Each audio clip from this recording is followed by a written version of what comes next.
संबित पात्रा, मेरा सवाल आपसे है, क्यों नहीं जाने दिया राहुल प्रियंका को आपने आज? क्योंकि उन्होंने नियम का पालन नहीं किया, और अगर वो नियम अनुसार पहले अनुमति लेते तो हो सकता था सरकार उन्हें जाने देती। कौन सा नियम सर? राहुल गांधी पूछते रहे वहां अधिकारियों से, अधिकारी कहते रहे कि नहीं 188 है, 144 है। ये नियम जो आप बताना चाह रहे हैं, जिसका आपने अभी तक जिक्र नहीं किया शायद, वो तो मुझे नया लग रहा है कुछ। देखिए रोहित जी, अगर राहुल और प्रियंका अकेले ही जाना चाहते थे और अकेले अपने गाड़ी से जाके मिलना चाहते थे विक्टिम के माता पिता से, तो जा सकते थे। लाव लश्कर के साथ, डंडे बैनर्स के साथ, झंडों के साथ, अगर काफिले के साथ किसी राज्य में प्रवेश करना है जहां 144 सेक्शन 144 लगा है, तो पहले अनुमति लेनी पड़ती है, परमिशन लेना पड़ता है। जैसे हम नेता हैं और हम कहीं पर भी अगर चाहेंगे कि किसी प्रकार के सामूहिक कार्यक्रम हो, हमारे कार्यकर्ता अंदर प्रवेश करें, वहां पर मैं भाषण करूं या किसी से मिलने जाऊं, तो स्वाभाविक रूप से सेक्शन 144 होने में हमें एक अनुमति लेकर प्रवेश करना पड़ता है। राहुल गांधी जी के पास वो परमिशन हो तो वो दिखा दे, परमिशन उन्होंने लिया नहीं है। दूसरी बात है, देखिए अभी थोड़ी देर पहले किसी ने बड़ा अच्छा ट्वीट किया है, कोई आगंतुक होगा जो एक्सप्रेसवे, यमुना एक्सप्रेसवे से जा रहा होगा, उसने ट्वीट किया है। मेरे को बड़ा आश्चर्य लगा उसके ट्वीट को देखकर। अनजाना सा आदमी है, उसने क्या लिखा है सुनिए जरा। एक चेहरा पड़ा मिला, एक चेहरा पड़ा मिला रास्ते पर मुझे, जरूर किरदार बदलते वक्त गिरा होगा। एक चेहरा पड़ा मिला रास्ते पर मुझे, जरूर किरदार बदलते वक्त गिरा होगा। देख रहा हूं तुम्हारा गिरना, नामुमकिन है तुम्हारा उठना। ये जबरन गिर जाना, गिर कर उठ जाना, ये सब क्या भारत की जनता और हम सब समझ नहीं पा रहे हैं? रोहित जी, क्या हो रहा है? जबरदस्ती गिर गए, अपनी मर्जी से गिर गए, पुलिस के धक्के मुक्की से नहीं गिरे। ये तो मीडिया कह रही है, तो टीवी दिखा रही है। किसी ने धक्का नहीं मारा, खुद ही ऐसे जाके गिर गए घास के ऊपर और खुद ही खड़े हो गए, खुद ही गिर रहे हैं। और जिस प्रकार का ये ड्रामा चल रहा है, मैं एक सवाल पूछ रहा हूं और कई तथ्य लेके सामने बैठा हूं। आपने ड्रामा करने क्यों दिया? जागरण का आज आप जाने देते शायद तो इतना ड्रामा नहीं होता। संबित पात्रा, आप कह रहे हैं फोटो अपॉर्चुनिटी के लिए निकले, तो फोटो अपॉर्चुनिटी तो आपने और बड़ी दे दी उनको।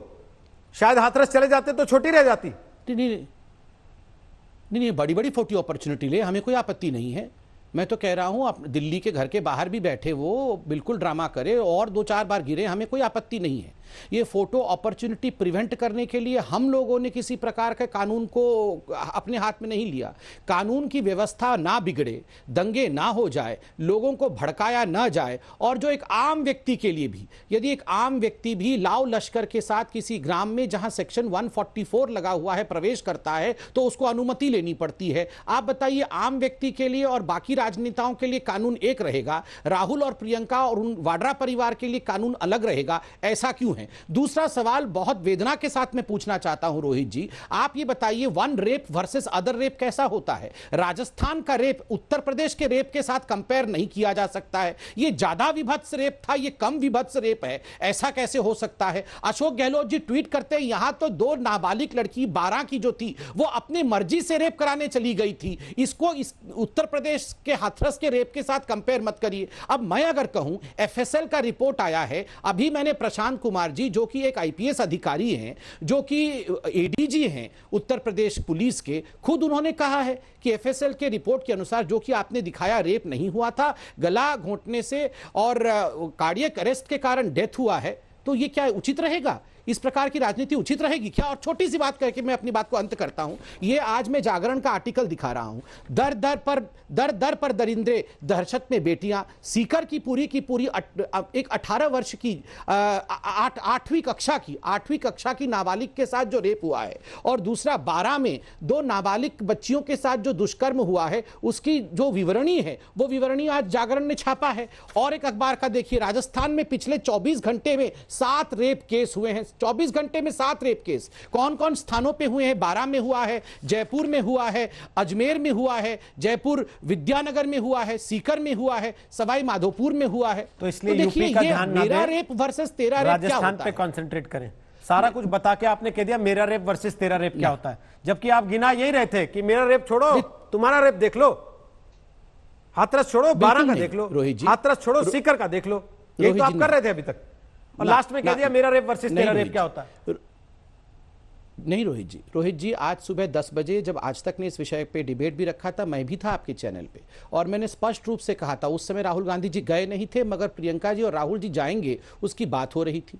मैंने और मायावती जी भी उस समय बोल रही थी टीवी पर, मैंने सुना। मैंने कहा हाँ, विपक्ष का ये धर्म होता है, किसी भी विषय को लेकर जहां विपक्ष को लगे कि न्याय मिलना चाहिए, विपक्ष का यह कर्तव्य होता है कि वो विषय को उठाए। किंतु ये तुलनात्मक ढंग से, चयनात्मक ढंग से ये जो सिलेक्टिव आउटरीच होता है, यह उचित नहीं है। तो आप बिल्कुल ये न्याय अगर हाथरस की बेटी को जहां चाहिए, उनकी तो न्याय सरकार है वहां राजस्थान भी में रेप हो तो आउटरीच करने वहां भी वही निकले, आप लोग नहीं निकलेंगे, आप अपने कमरों में रहेंगे।